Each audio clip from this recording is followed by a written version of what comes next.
वंदे मातरम। मैं हूं विनोद कुमार शुक्ला। अड्डा पर आपका स्वागत है।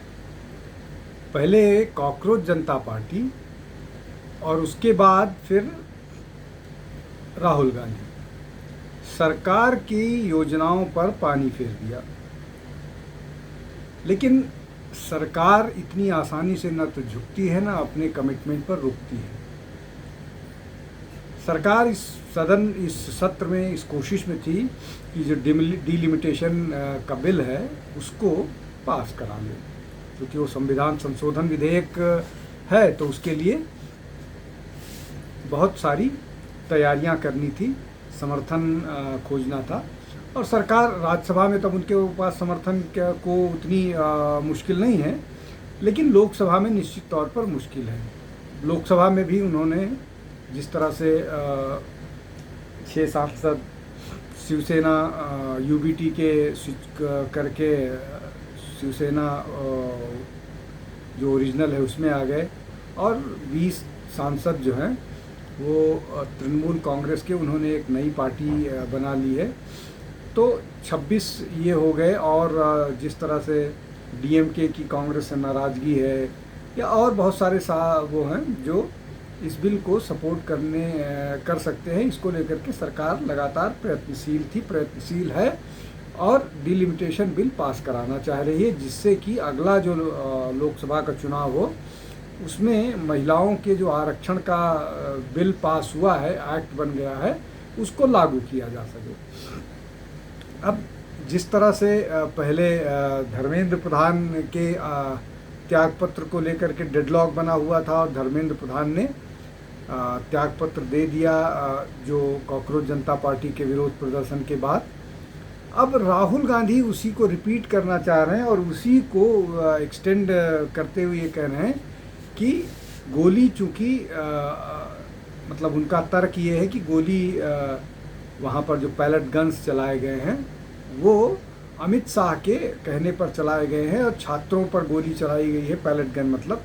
तो अब उनको त्यागपत्र देना पड़ेगा और पहले जा कर के वो संसद में स्टेटमेंट दें और उसके बाद उनके त्यागपत्र की बात हो रही है।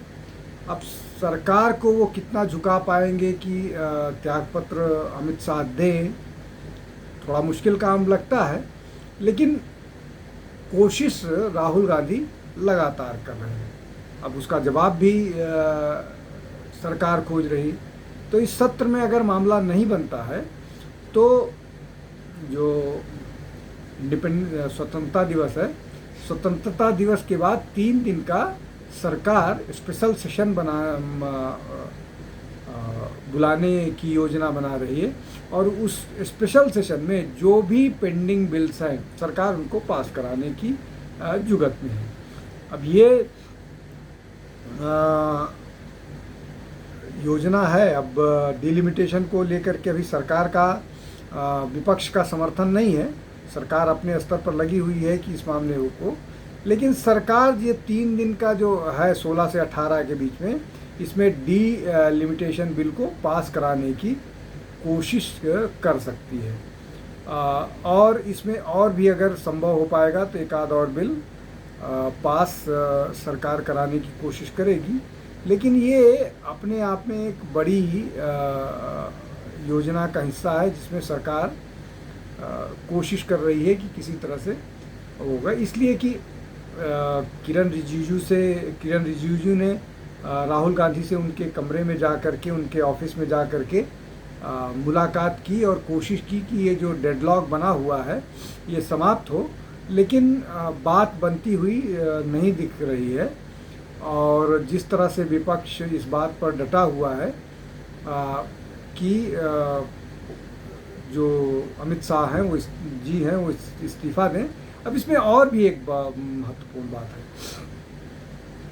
पहले बात शुरू हुई थी धर्मेंद्र प्रधान को लेकर के, चूँकि धर्मेंद्र प्रधान का इस्तीफ़ा हो गया तो अब वो बात आगे बढ़ा दी गई, आगे आ गई अब अमित शाह के इस्तीफे के बाद। लेकिन अमित शाह के इस्तीफे पर क्या बात रुकेगी?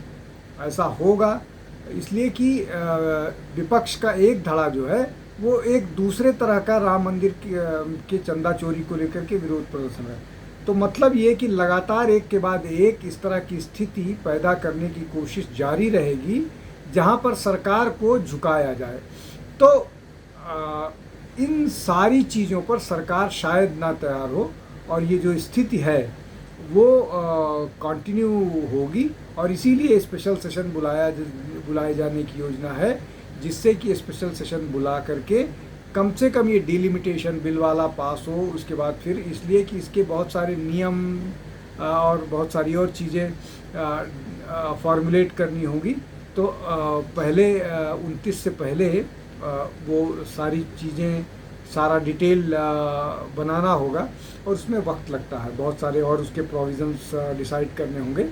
तो इसलिए सरकार कोशिश कर रही है कि स्पेशल सेशन में इसको पास किया जाए, पास करके फिर इसके ऊपर कानून लागू किया जाए, और उसके बाद 2029 का जो चुनाव है उसमें इसको लागू किया जाए। और इसीलिए लगातार सरकार लोकसभा से लेकर के राज्यसभा, विपक्ष, नेता प्रतिपक्ष, बाकी और सारे जो राजनीतिक दल हैं उनको संपर्क साध रही है, प्रयास कर रही है, उनको साथ लेकर के कोशिश कर रही है कि किसी तरह से वो इस बात पर सहमत हों और इस बिल को कानून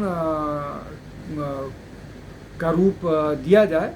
और वो वही कोशिश हो रही है, और ये जो स्पेशल सेशन है उसी कोशिश का हिस्सा है। विपक्ष मानता है, राहुल गांधी मानते हैं, खड़गे साहब मानते हैं, अखिलेश यादव मानते हैं, और टीएमसी से बात बनती है। उसके अलावा डीएमके की क्या भूमिका होती है, ये सारी चीज़ें हैं। लेकिन सरकार कोशिश कर रही है, कामयाब होंगे या नहीं कामयाब होंगे वो तो समय बताएगा। लेकिन ये पूरा का पूरा मामला उसी दिशा में जाता हुआ लग रहा है, जहाँ पर डिलिमिटेशन को पास करके वुमेन रिजर्वेशन जो है वो 2029 में लागू करना। आज के लिए बस इतना ही। बहुत बहुत धन्यवाद। नमस्कार।